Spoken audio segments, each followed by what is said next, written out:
Need to scale back, and they're able to ramp up when we need the additional quantities for the peak season. There were some conversations about a different supplier that we were currently working with, and they had made a proposal with a product similar to what New Opportunities was already providing. So I think even today we're even more comfortable or more proud that we're able to offer that product as opposed to having outsourced it 3 or 4 years ago to someone who would have created that in China. The companies that we end up doing contract work for, we end up doing it long term. It's sort of like they find that it's the best kept secret that they found is that we can do what other companies do overseas, but at a cheap cost. We can do it here. We have the staff who is highly trained. We have the workers who can do the job, and workers who truly appreciate the opportunity to earn a wage. Payday is every other Tuesday for our clients. It's an exciting time for them. They show each other their check. They go to the bank, they cash their checks, and they are able to actually kind of purchase their own items. A lot of times the money that they earn there, they keep. Actually, it was our son who found New Opportunities. Michael was living in Granite City in a group home, and he had to find a job. He sands arches because he can feel that. Anything they can give him that he can feel that he's familiar with, he does. 5:30, 6 o'clock in the morning, he gets up and he gets out to work. That's good for his self-image. You know, he's not just in busy work in a state program. He's actually getting up, going to work, contributing to society, spending his money. Why not? Why not have them do it? Because they do the job. And that's, I think, when you're a businessman and you're looking for a contract to be fulfilled, that's what you look for. Who can do it for this amount of money and produce a good product? I came to learn about New Opportunities, I think maybe about 5 years ago. And we thought it was a good opportunity for our daughter to be outside the home and also to gain some appreciation of her value by doing things. Things that are repetitious, these people can do very well. And I know that they're very dedicated. Teresa, she is a worker, and there's no doubt in my mind it's good for her, and I think she likes it. It's managed with a board of directors, and the people on the board are qualified people who are experienced, and they're familiar with industry and things like this.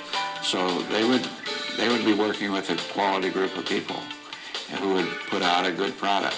As the founder and executive director of the Blessing Basket Project, I would encourage any other decision maker watching this video to hire New Opportunities to do your assembly work.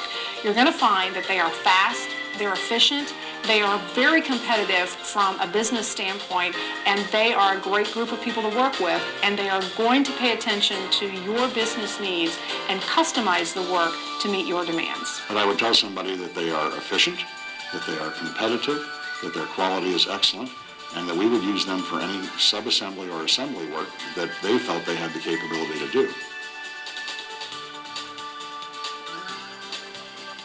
We felt like all of our business needs were met with them as a supplier, just looking at them as any other of our suppliers as we do and what we need in that transaction. On top of that, we feel really good about the fact that we're able to support someone here in the community. That's important to us.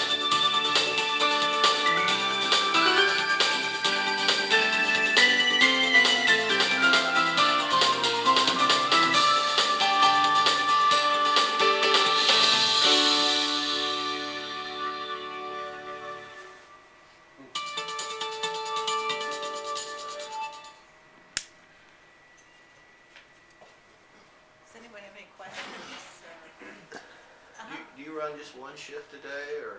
One shift. Just one right. shift. Mm-hmm. Yeah, and most of them come in through public transportation, so they learn, how to use transportation.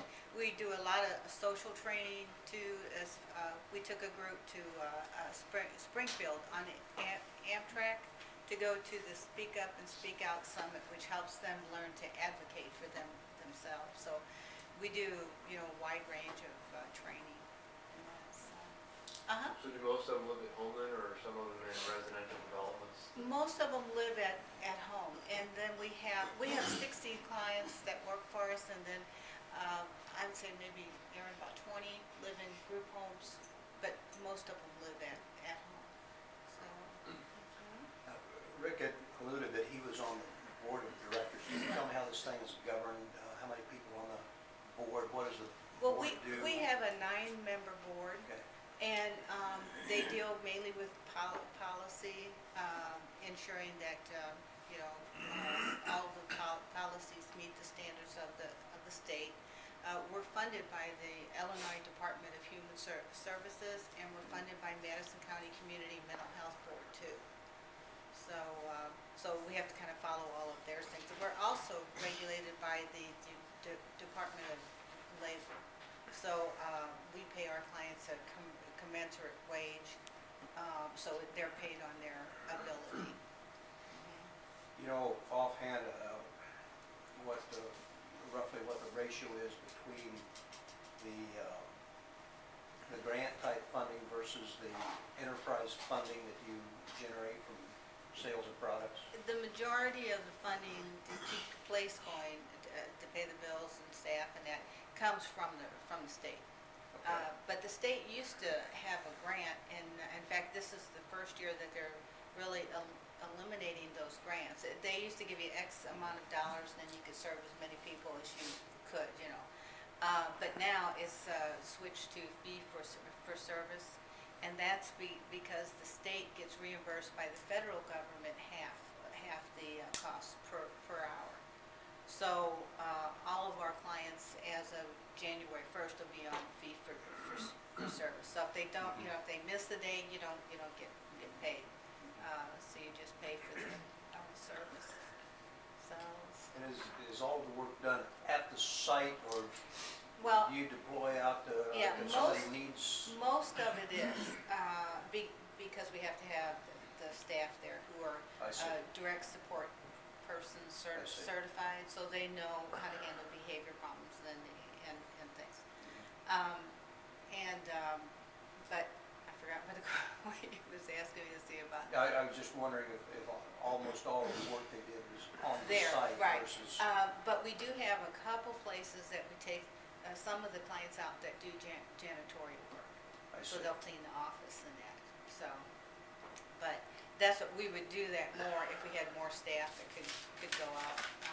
So. Do their earnings affect their eligibility to means-tested benefits? It does.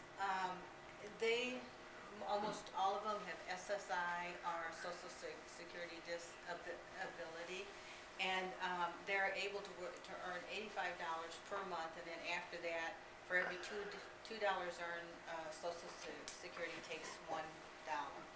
So they are, you know, because they just feel that if they get to the point that they can earn what a non-disabled person can, then they should be out in the workforce. So then we kind of look for jobs for them.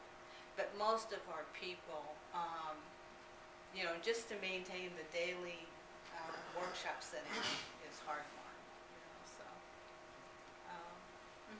There used to be a group in Alton called Specialized Services. Is Right. there any connection between new opportunities and specialized? Actually, our place was a spinoff from that.